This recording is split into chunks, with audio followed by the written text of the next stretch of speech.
Chris Mancini from the APDT. Hi guys, welcome. Hiya.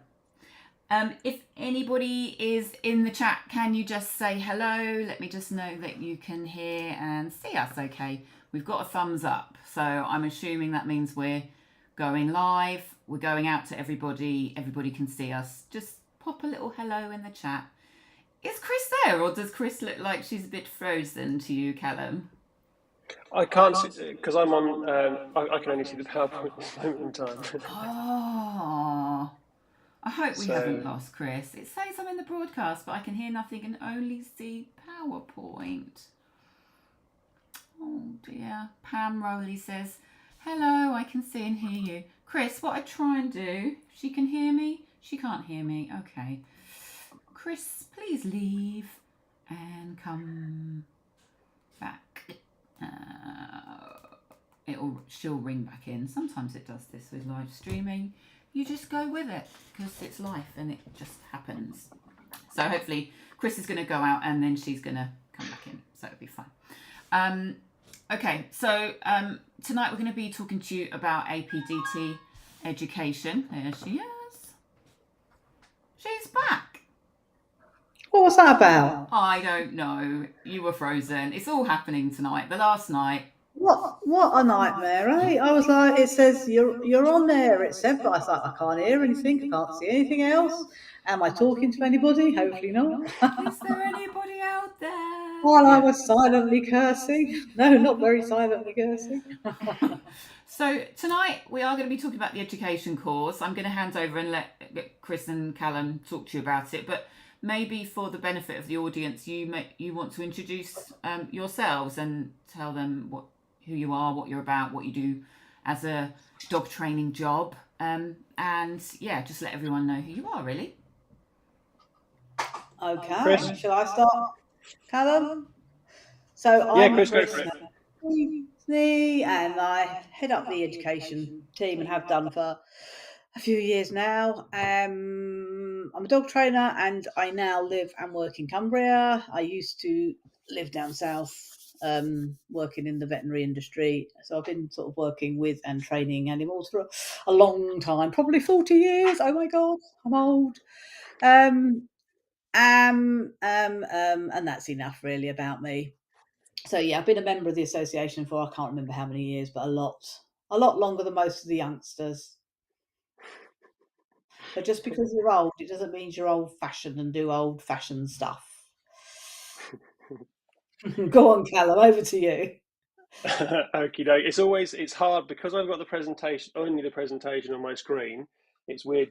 I'm just talking to a presentation. I'm not used to it. So yeah, hi. I'm Calum McConnell. I head up the events team at the moment. So if you've been to Crufts or whatever and seen the APT stand in the last 8-10 years or something like that, I've probably been on it. I dog training instructor, have been a member since I also can't remember, not as long as Chris, but I started by actually doing the course. I think it was in 2012. I think I can't remember, but it was a while ago. I'm based in Cambridgeshire.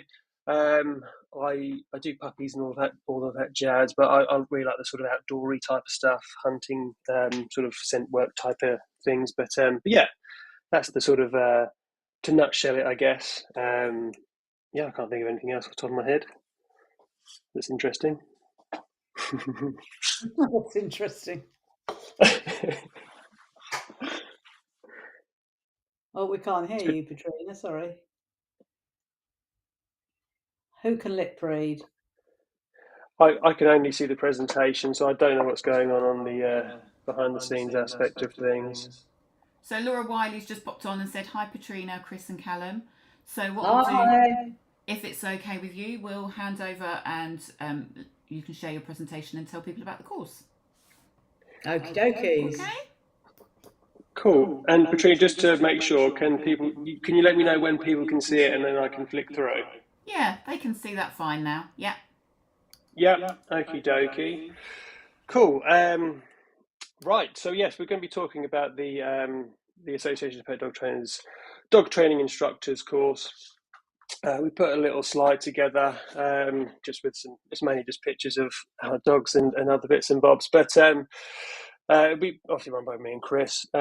So we'll go to this. Chris, do you want to go through this part? Yeah. I mean, why choose to learn with the APDT part? Because we are passionate the way we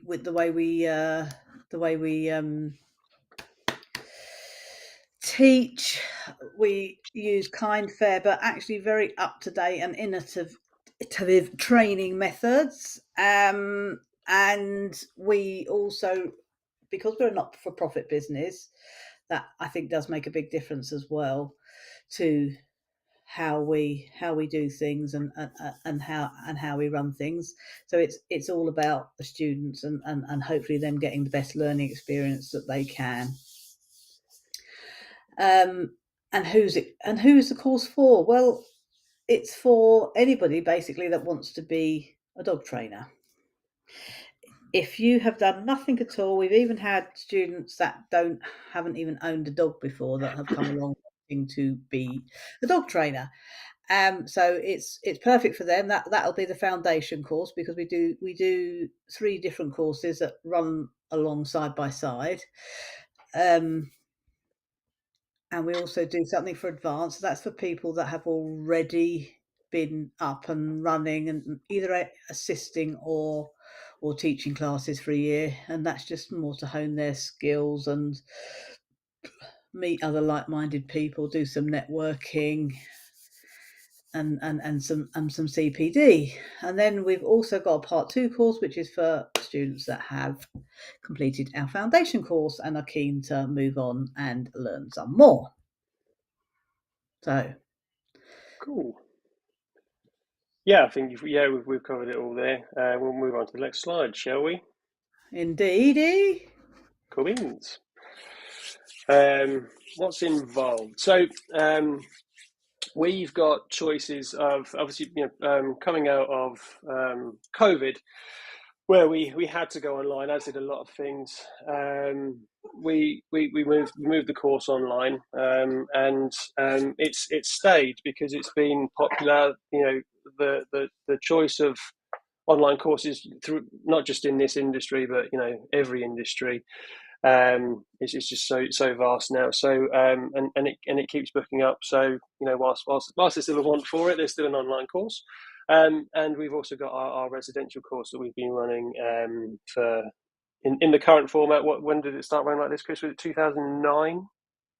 Oh, I think so. Yes, I think that was the first year in this. Yeah, in the current format. Yeah. So that's So wow. yeah, and that runs over the both the online and residential course. They are the same in terms of the sort of longevity.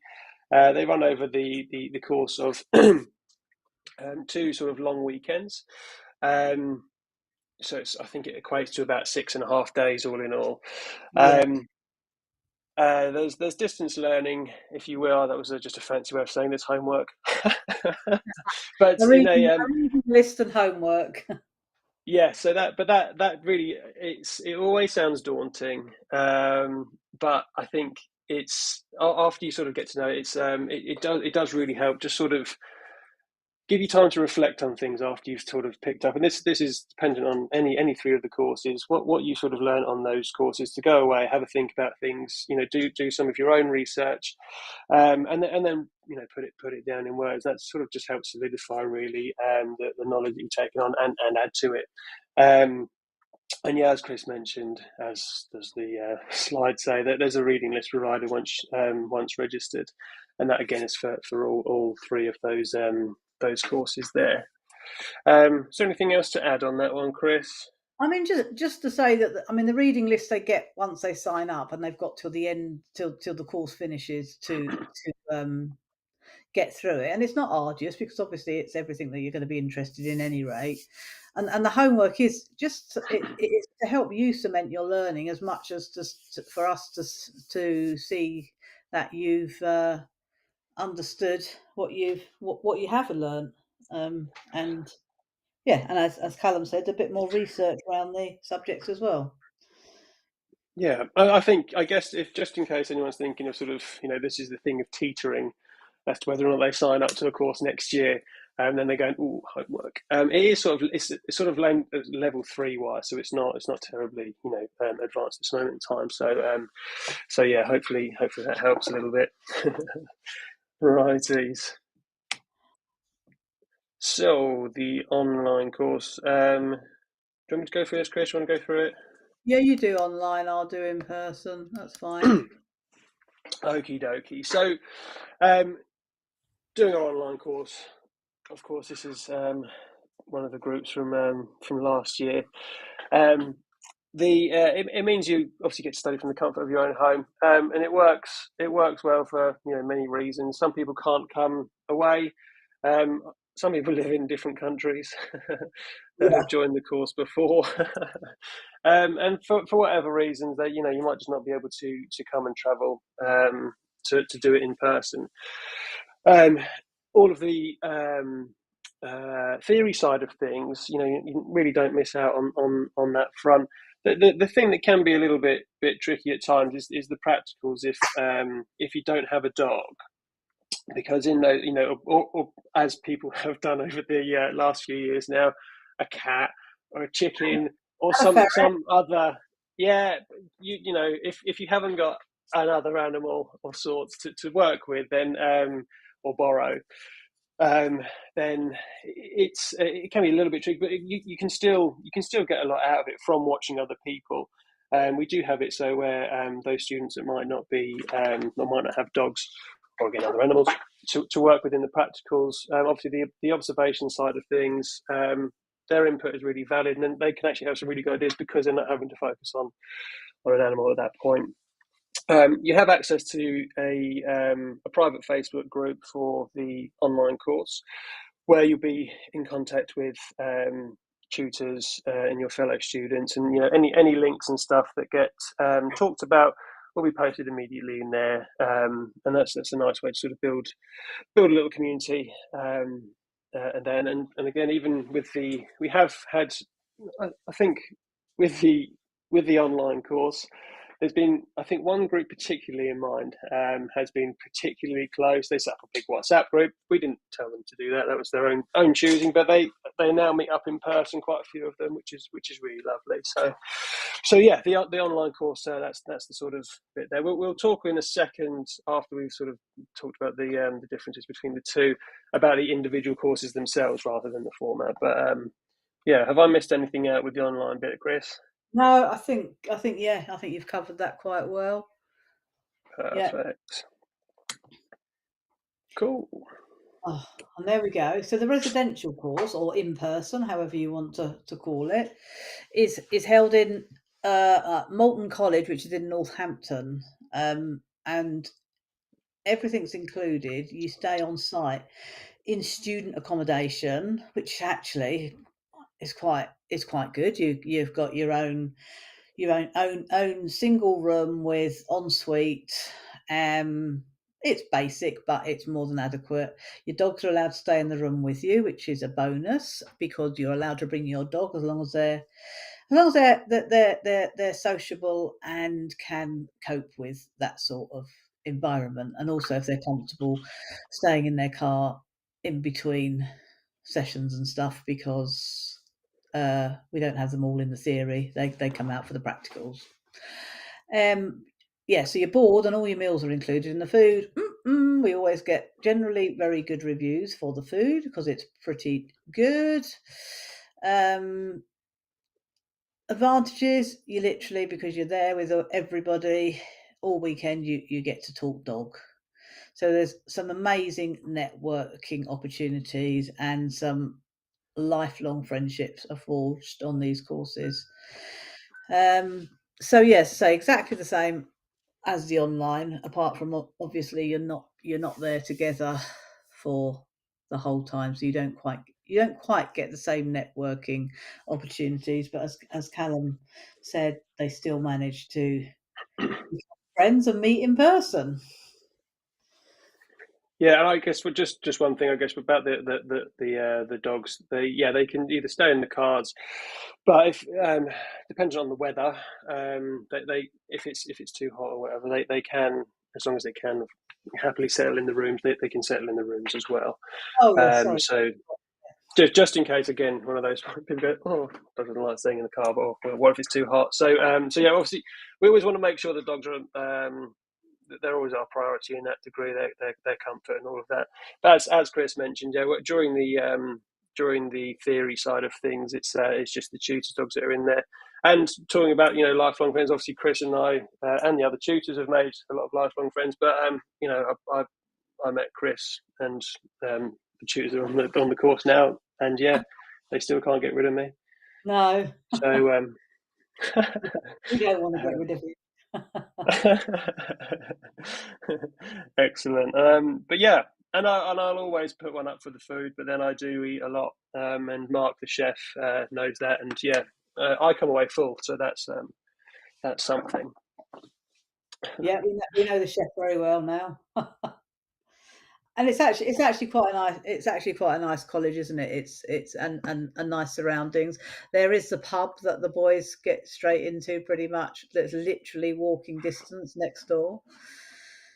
So that the end of this building here, it's just beyond that bit. That's how close it is. But yeah, also there is the student bar, which we tend to rent out, which obviously serves beverages, etc. And we the last 2 years, we've been renting the one where dogs can come in of an evening, so people can bring their dogs there. Again, the pub next door is also dog friendly, so that's something if you prefer to sort of get away a little bit. But yeah. Yeah, and if you're thinking, God, I couldn't stand being with people all that time, that's absolutely not a problem. Some of the students say like they've had enough of us during the day, so they'll take themselves off to their room, go for a walk, whatever, and all that's fine. It's it's whatever floats your boat in that respect. Yeah, so I think that's all right. I think that's all for the college, isn't it? Yeah. You're gonna run through foundation and what they cover on that. Yes. Yeah. So as a sort of a brief, again, I'll list it off without going into too much detail. If I guess anyone that's watching, be this live or in the future, if you are sort of wondering what course might suit you best, there is FAQs on the website. But also, after you've sort of read through them, you can always pop an email into the to Val or the admin side of education, and they'll sort of happily help you out and sort of guide you to where they think you might best be suited.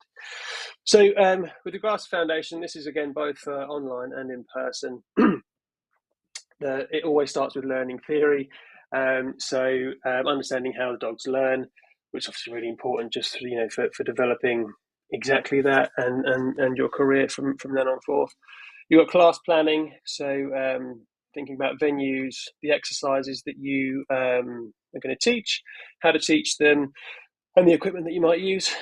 Presentation, so delivering your message in a professional way, how to do so. Communication, so how to make sure that what you're saying is understood by your clients, which is obviously really important. Challenging dogs and owners, and sort of how to deal with common problems in and out of class, really. Equipment, so that's sort of training equipment, what is available, what you should recommend or avoid, and why, and sort of how to look at that in an objective manner rather than a sort of subjective manner. How to teach various exercises, basic exercises, explained, and how to progress them. Diet, it's always a really popular one. It's a basic understanding of what dogs need and how to understand commercial food labels. Teaching an owner with disabilities how to adapt exercises to the physical needs of your clients. Body language, that's dog body language, how to understand what the dog's telling us and what they're saying to each other, and how to sort of break that down a little bit more. Business basics, so it does what it says on the tin, really, sort of how to sort of think about setting up your businesses and stuff like that. Clicker training, the whys and wherefores. Dog's health and how it may impact on your clients and your class. Again, the health session is a very popular session in the feedback from I think all students really want to do that one. Ethics, which is again important to go through, and then punishment, and that is obviously not how to use it in that degree, but it is really important to be aware of how it works. Even though we're not using punitive methods or aversive methods, it is important to understand how they work, rather than just saying I don't use them. So how they work is really important, because that does then help when working with clients how to break that down and sort of guide things through with them, really. And again, that's foundation in a nutshell. Yeah, Chris, we want to go on to advanced. Yeah. So at the college or online, we have two groups, and one group will be the foundation, and the other group will be a combined group of advanced and part 2. But part 2 will come out for some other sessions that they will have already done in foundation. So I'll run through what you would do in advanced, and then I don't know what I've just crashed to the floor there, but not to worry. Nobody's hurt or yelped, so I can't have hit a dog. And then I'll run through the extra bits that the part 2 do.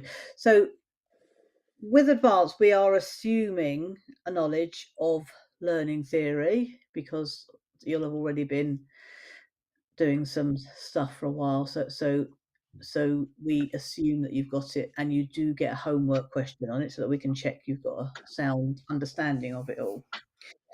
So we'll look at sort of progression of exercises, because quite frequently we kind of get stuck in the rut that, like, we started and we can get to a certain point, but it's how we develop things,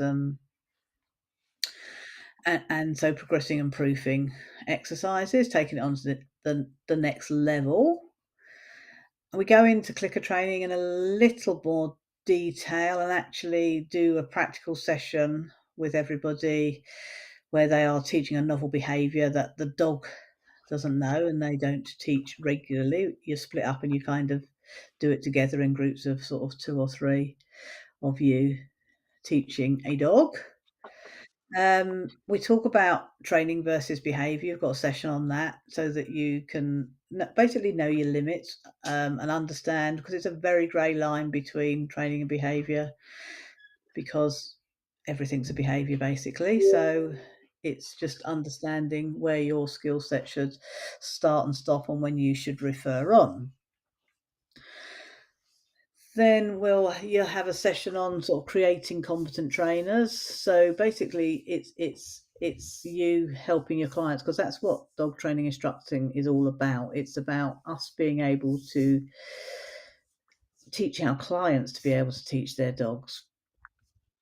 And again, they'll get the health session on the advanced, but the part 2s will have already had that, just because it's really important to be aware of any health issues that might impact your clients and their dogs during classes. Another really important session is avoiding burnout, because it's a big real thing. It can be quite a long, lonely, hard journey at times, but there's plenty of ways to avoid that and keep it fresh and enjoyable, because that's why most of us want to do it. And then again, punishment, it's being aware of how it works, because even if we absolutely don't suggest you use anything, you need to understand how these things work. also so that you can explain to people how they do work and how the dog's learning might not be the best experience for it to have. So understanding, punitive methods, because at the end of the day, it's not saying punishment doesn't work, it's how it works. Okay, there's a big difference. Right, diets and effect on behaviour, and again, part twos will pop out for this session because they'll have done that, and they'll have some other sessions. So you are what you eat, and so is your dog. So we're looking into that a little bit more detail and giving you the skills to be able to find out what's in all those labels. Then we have a session with training assistance dogs, which is fabulously useful. The students always love it. We get to teach all the exercises, or learn how to teach the exercises that you might teach to an owner with a physical disability. So picking things up, for example, answering the door, getting you a beer out of the fridge, loading the washing machine, all sorts of things like that. As I say, it's great and it's really useful, and it gives you a good repertoire of stuff to go back and teach at your classes if you're sometimes stuck for ideas. Then we look at breed specific challenges. So because not so all the breeds have different shall we say, predispositions to certain things. So understanding them and being able to work with them and give the dogs the outlet for the different breed specific challenges that they might have. Then we have a look at reviewing your classes. Just a useful session quite often, because it's sometimes we forget, we just carry on doing what we're doing, and we forget to look at the content and the way we do stuff, so it's a chance to look at that and see if we can do it better. And then we have a session with one of our visiting tutors who's fab, and we do challenging dogs and owners and how to deal with some of those problems that crop up in class. And we've got some business planning, and again, Yes. this is quite a useful session, isn't it, Calum? And it's student led generally, and it's surprising the conversations that come up, and it's really what you guys need generally, but most of you will have like, oh yeah, hadn't thought of that. And so yeah, it's quite a good troubleshooting session, really. And then we've also got teaching an owner with a disability, so you will learn how to adapt exercises to the physical needs of your clients without singling them out in a group or class session. So that is what you will cover on advanced. So there's plenty there, but don't forget this is over 6.5 days, so 2 weekends. So in part 2, you'll get all of that, but you'll also get a session. We have somebody come in to do some Tellington Touch, just to give you a brief introduction to that and what's that about, and how you might be able to incorporate that into some of the things you do. You've got a session on risk assessments, again, which is quite useful in this day of health and safety, etc., etc.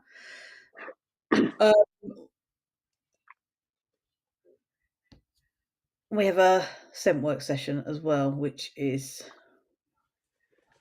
fascinating. So it's a subject that Calum and I both love. The amazing noses of our dogs. So that's quite nice. We do a little bit of practical for that. A lot of the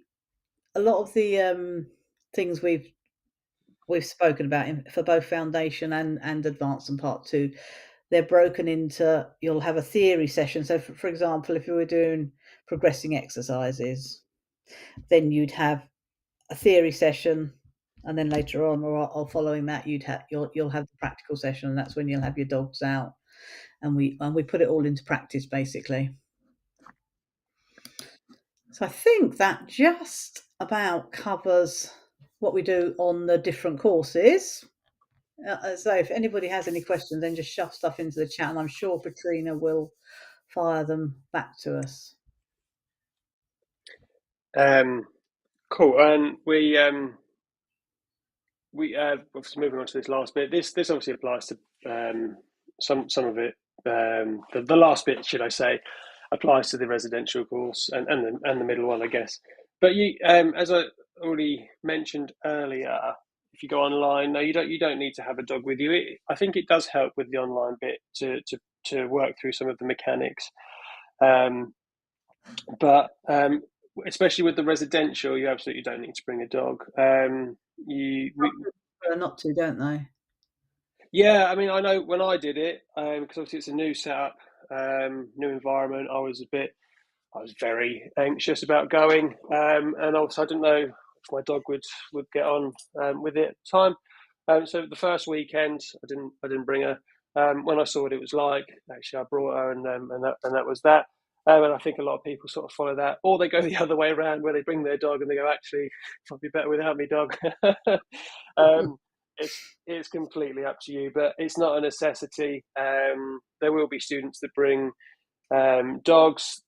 Chris and I have our dogs to use. There's plenty of dogs that are available for borrowing in sessions there. And with regards to the online, again, it's that thing. If it's possible to borrow a friend's dog that you know, and if that's appropriate to do so, that can be quite useful. But it's not the end of the world, because again, just those sort of observation, watching people do things. As long as you sort of retain that information, make notes, you can absolutely have a practice with that when you can potentially work with a familiar dog that you might be aware of. Cool. I think lastly, because I forgot to put it on the slide, was just to talk. Should we? Did you want to talk about the tutors, Chris, and just sort of give a brief rundown of everyone?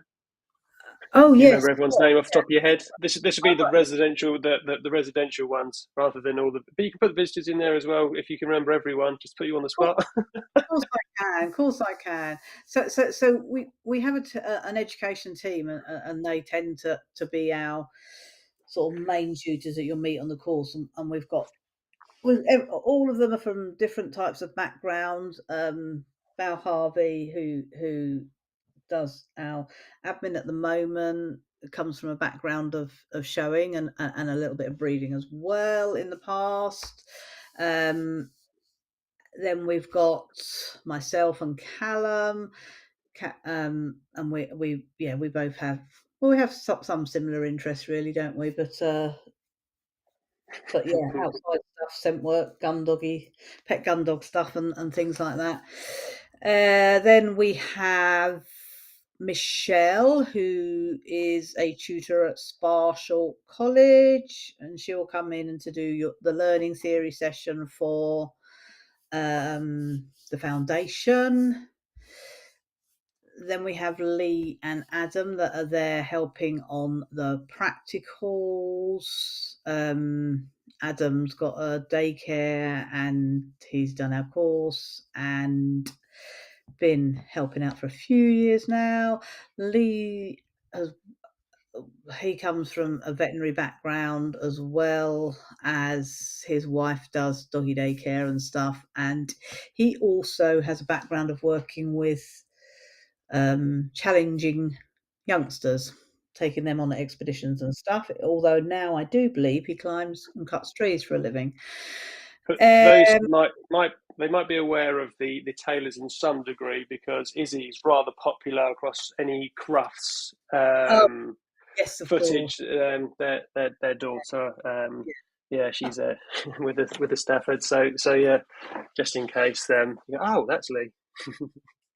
And then we got Patsy, who is one of our other tutors, and she comes from a back. She used to do home boarding, so she'd take dogs in for sort of 3 weeks at a time and train them for the owners, then hand them back over with instructions. But she's now a dog groomer. Is that all the team? Have I remembered everybody? I think that's the core team. Yep, off the top of my head, and I'm really sorry. Yeah, I don't think we should. Visiting tutors, we have Hannah Lyon, that's a veterinary surgeon. She's also a veterinary behaviourist, and she comes and does our health talk for us. So these are visiting tutors, so they'll just come in on generally the second weekend, actually, but not always. Majority. Yeah. Then we have Sandra Fraser, who was chair of Dog Aid for many years. She comes in and does our assistance dog and teaching an owner with a disability sessions. We have, well, up to now we've had Marie Miller, but more recently Rachel Jackson come in to do the Teddington Touch sessions, introduce you to that. We have Louise Bater, who's fab, that comes in and does our challenging dog, challenging dogs and challenging owner session. I'm just thinking I shut down the thing and who have I forgotten, Calum? I think that's everyone off the top of my head, but I'll just my head. Yeah. Apologies if I forgot anybody. Yeah, I forgot to make a slide about it. I do apologise. Cool. So I think in terms of the slides, that's it. What we had a bit of technical malfunction before the. Lastly, there's Chris Wright. Sorry. Sorry. Yes, yeah, he comes and does a marketing talk, which is really interesting, actually. And thank you, Val, for the text. And sorry, Chris. Yes, yeah, Chris Wright comes in. He's that's a nice one there as well. But yeah, so as I was just saying, we did have a video to sort of go through, sort of as testimonial type thing from a couple of students. I don't know if we've got time or if it's going to work, but. Shall I stop sharing my screen there, Patrina? It worked earlier, didn't it? Hello, my name is Emma Nurse and I'm the proud dog companion to Rue, who is a rescued Greek harehound. Hello, my name's Paula Stone and I am a full member of the Association of Pet Dog Trainers. This is one of my dogs, Ragnar, and he's a bit of a snuggle bunny. He's a working collie. He's been with me for about 8 weeks now. I've also got Aria, who is a working collie too, and she's 2.5. I've had her since pup. I did the APDT Foundation Instructors course, and I chose it because I felt that gaining accreditation was incredibly valuable in an unregulated industry and would give future clients reassurances that the methods that I was using would be both kind, fair, effective, with a grounding in science as well as practicality. I did all 3 of the courses that the APDT offers. I did the foundation course, I did the advanced course, and I liked them so much that I voluntarily did the part 2 course as well, which was really, really good. I chose the APDT because I really wanted some formal qualifications in dog training, but I also really wanted to study with a recognised organisation. That was important to me. I wanted to do something practical so that they could see what I could do, but I also wanted feedback, so I wanted the assessment side of it as well. My favourite aspect of the course was being able to combine distance learning with 3 weekends of face-to-face tutoring, where I got to meet my fellow students on the course and we could share ideas, experiences. I could learn a huge amount from those who had more experience than I have, and to find a group of people who were as passionate about training dogs in a kind, fair and effective way as I was. My favourite aspect of the course was definitely being there in person, doing the practical side of things, meeting people, networking, and actually I made my best mate on that course, so my podcast buddy and I met on that course, and we're still meeting up, doing podcasts together, and just generally talking about dogs. It was really nice to have a dedicated weekends where you were just with dog people talking about dogs and doing dog stuff. I did the course in 2009 and I gained my full accredited membership in 2011. I did the course, the first one in 2016, and I did each one each year after. And then in 2019 I went through the assessment process, which, although it was really nerve-wracking, I was incredibly proud when I passed. So I'm now a full member of the association. I did find the course content valuable, helpful.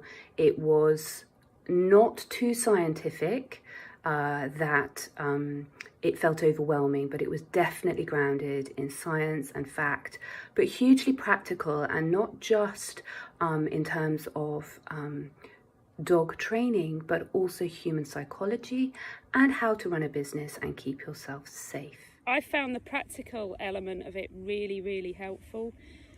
I've done loads of online stuff as well, not with the APDT, but with other stuff, and I find that helpful. I'm quite an autonomous learner, but to actually be there in person and get feedback and have people show you, it's invaluable, really. So I did really enjoy that aspect of it, although I do know that if there is an online version now, there wasn't when I did it. In terms of my career now, I am predominantly a pet dog trainer for my local community. I deal with everything from pre-puppy consults to help guide people to the right breed decisions for them and their family, to puppy consults when puppy has just come home to help them with all the initial housekeeping issues. I run classes and I do one-to-one training, both outside in a training paddock and in the real world on training walks, both in rural and urban environments. I'm a full-time trainer, so I train pet dogs 6 days a week. I do one-to-one classes, and I do full group classes, maximum of 6 dogs for all levels. So I do puppy training, I progress them, and then when they've really got the bug and I can't get rid of them, they go into advanced. So all 3 levels. I also offer the Kennel Club Awards, and my special interest now, because of you and the other one, is herding. So I also work with an American trainer called Barb Bookmeyer, learning to herd positively. So that's a little bit about me. But I love what I do and I wouldn't change it, even after all this time. I can't recommend the courses highly enough. I'd do it all again the same if I was going to change, you know. I wouldn't change anything. I would do it all again the same, all 3 courses and the assessment. It's a badge that I'm proud to have on my website. It's a badge that means something. And I feel like I've achieved something by gaining my full membership. It's given me a lot of confidence as a trainer. Go. Well, that was lovely, wasn't it? That was lovely. Yeah. Everybody unmuted, yeah? Yeah. Lovely Right. students, yes. We love our students. Now, I guess just to talk about those ones, of course, they obviously both of those guys did the in-person course. Yeah. Hence the heavy talking about that aspect of things. But yes, it's not to take away from the online course at all. I do see, though, just whilst I'm looking at the comments, that Tracy asked about is there an age limit for dogs coming on the course? I'd say, yeah, if as long as they're over 6 months old, just because any younger, then it's probably a little bit too young to be bringing to it'd be quite full on, quite tiring, and also probably might need a even more degree of care, still being in a puppy stage. So, yeah. Great. Have you got anything else to add? We haven't got any questions in there other than that. Georgia's got a little comment. Great courses, brilliant accommodation, fantastic, great food, and friends for life. Highly recommended. Anyone who wants to learn and train with the best. Ah, Thank you, Georgia. I guess the only thing to add would be, if you're thinking about taking the course, just go on the website, apdt.co.uk, have a look at the FAQs first to see if there's anything, as you know, I've already mentioned, there's quite a few on there, because we get quite a lot of the same question. So if have a read through that bit first.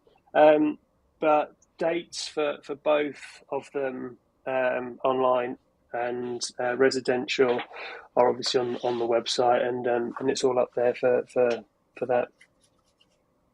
Great. And Perfect. Yeah. yeah.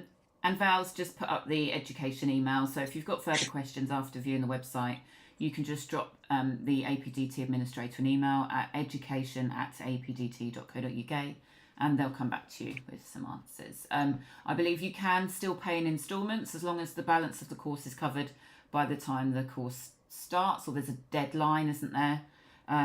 So you are able to pay in chunks. You don't have to pay it all at the same time. Yeah. It makes it a bit more affordable. Yeah. I think you pay an initial deposit, and then you'll know the deadline. So if you want to pay in bits or whatever, I guess before then, Val's probably going to curse me if I've said it wrong. Yeah. Sorry, Val. Yeah, and it is a not-for-profit, so quite a huge chunk of it actually goes on your accommodation and all your meals. It's very rare that you'll go for a practical dog workshop where you don't have to worry about hotels or meals or driving to and from a venue or your dogs or... Yeah, it is really unusual in aspect, because most courses, you look at the price and you think, oh, that's not bad, but then you've got to add everything on. The only thing that you've got to obviously add on is your travel costs, because they're not included. But yeah, everything is included, and it's not. I think it's quite reasonable value still, because we're not looking at making a massive profit. God, I think I've lost me. There's all that techno stuff at the beginning that's thrown me. Yeah, so it's good. Hopefully, see some of you guys there. Yeah, perfect. Val's just left a comment saying, yes, you can, after an initial deposit of £250, you can then pay in instalments. So, yeah, just if anybody's wondering about that. Great. Right. Well, I will let everyone get back to their evening. Thank you for everybody for coming, and sorry we were a bit delayed in starting. Anything else to add? No? Thanks, everyone. No. Thanks, guys. Bye. Bye.